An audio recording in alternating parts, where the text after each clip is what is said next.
বৃহস্পতিবার সকাল ৯টা ৪৫ ফরিদপুর মাগুরা মহাসড়কে রিক এন্টারপ্রাইজের একটি বাসের সঙ্গে রয়্যাল পরিবহনের মুখোমুখি সংঘর্ষ।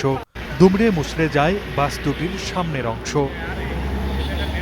স্থানীয়রা জানায়, চৌডাঙ্গা থেকে ২৩ থেকে ২৪ জন যাত্রী নিয়ে রয়্যাল এক্সপ্রেসের একটি বাস রাজধানীর গাবতলী যাচ্ছিল।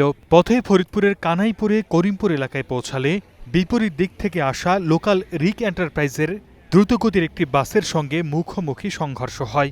এতে ঘটনাস্থলে রিক এন্টারপ্রাইজ বাসের ৩ যাত্রীর মৃত্যু হয়। আহত ৩০ জনকে উদ্ধার করে ফরিদপুর মেডিকেল সহ বিভিন্ন হাসপাতালে ভর্তি করা হয়েছে। এই গাড়িটা আস্তে আস্তে চলে করছে, তবে লোকাল গাড়ি এদিক থেকে খুব ব্যাগে আইছে। এদিক থেকে ব্যাগে আসার পরে ওয়ার কন্ট্রোল না করতে পারে এটা সামনাসামনি মেরে দিচ্ছে। আসার পরে লোকজন দেখলাম যে এটার ভিতরে 2 জন মারা গেছে, লোকালে 2 জন মারা গেছে, আর পথে যাওয়ার পরে একজন মারা গেছে।